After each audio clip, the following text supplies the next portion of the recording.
Hello tears, welcome to மதிலீப் சமையல். இன்றைக்கி பார்க்க போகிறது கோபி மஞ்சூரியன் எப்படி செய்ய பார்க்க போகிறோம். அதுக்கு வந்து பாத்திரத்தில் வந்து தண்ணி ஆட் பண்ணிவிட்டு மஞ்சள் ஆட் பண்ணிக்கிங்க. நல்லா கொதிக்க வச்சதுக்கப்புறம் இதை வந்து நம்ம காலிஃப்ளவர் ஆட் பண்ணிக்கலாம். அடுத்து வந்து காலிஃப்ளவர் வந்து ஒரு 5 நிமிஷம் விட்டுட்டு அதுக்கப்புறம் தனியாக எடுத்து வச்சதுக்கப்புறம் கார்ன்ஃப்ளவர் வந்து ஒரு 2 ஸ்பூன், மைதா வந்து ஒரு 5 ஸ்பூன் அளவு ஆட் பண்ணிக்கிங்க. அடுத்து வந்து மிளகாய் தூள் வந்து கொஞ்சமாக ஆட் பண்ணிக்கிங்க. தேவையான உப்பு ஆட் பண்ணிவிட்டு நல்லா வந்து பைண்ட் பண்ணிக்கலாம். நல்லா வந்து ஒரு மேரினேட் பண்ணிவிட்டு இதை வந்து ஃப்ரை பண்ணி எடுத்துக்கலாம். நல்லா கிறிஸ்பாக அளவுக்கு ஃபஸ்ட்டு வந்து ஒரு அரை வேக்காட்டில் வந்து நல்லா ஃப்ரை பண்ணி எடுத்துக்கோங்க. அடுத்து வந்து இன்னும் கொஞ்சம் நேரம் கழித்து திரும்பவும் வந்து நம்ம எப்போ வந்து வதக்கி வந்து ஆட் பண்ணுறோமோ அந்த ஸ்டேஜில் வந்து திரும்ப ஒரு 2வது ஃப்ரை வந்து பண்ணி ஆட் பண்ணிக்கணும்.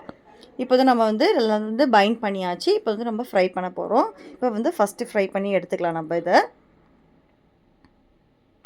இப்போ பாருங்கள், நல்லா மீடியம் ஃப்ளேமில் வச்சு தான் வந்து நம்ம ஃப்ரை பண்ணணும். ரொம்ப ஹை ஃப்ளேமில் பண்ணிங்க அப்படின்னா மேலே மட்டும் தான் வந்து கிறிஸ்பாகும், உள்ளே வந்து வேகாத பச்சை வாசனை வரைக்கும் வரும்.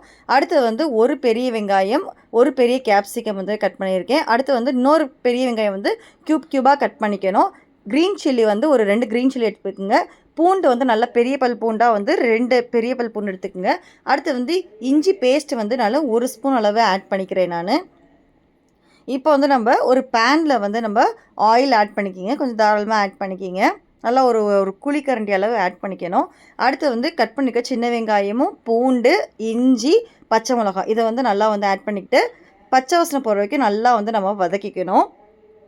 இதெல்லாம் நல்லா வதங்கினதுக்கப்புறம் நம்ம வந்து கேப்சிகமும் கட் பண்ணி வச்சுருக்க க்யூபாக கட் பண்ணி வச்சுருக்க பெரிய வெங்காயமும் ஆட் பண்ணிவிட்டு அதையும் வந்து நம்ம ஒரு லைட்டாக வந்து ஷாலோ ஃப்ரை தான் பண்ணணும், ரொம்ப வந்து வதங்கக்கூடாது. அடுத்து வந்து டொமேட்டோ சாஸ் வந்து ஆட் பண்ணிக்கணும். ஒரு 2 ஸ்பூன் அளவு tomato sauce. Red chilli sauce வந்து அது ஒரு ஸ்பூன் அளவு ஆட் பண்ணால் போதும், ரொம்ப வந்து ஆட் பண்ண தேவையில்லை. அடுத்து வந்து சோயா சாஸ் வந்து நல்லா ஒரு 2 மூடி அளவு சோயா சாஸ் வந்து ஆட் பண்ணிக்கணும்.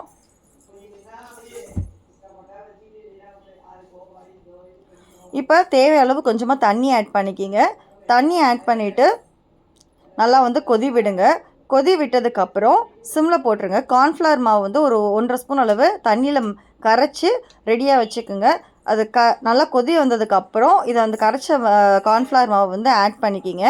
ஆட் பண்ணிவிட்டு சிம்மில் போட்டு ஒரு 3 மினிட்ஸில் வந்து நம்ம வந்து ஆஃப் பண்ணிடுங்க. இப்போ வந்து நம்ம செகண்ட் ஃப்ரையை வந்து காலிஃப்ளவர் ஃப்ரை பண்ணிவிட்டு இதோடு சேர்த்து நல்லா மிக்ஸ் பண்ணி நல்லா டாஸ் பண்ணி விட்டால் அவ்வளோதான், சூப்பரான ஒரு கோபி மஞ்சூரியன் நம்மளுக்கு ரெடி ஆயிரும்.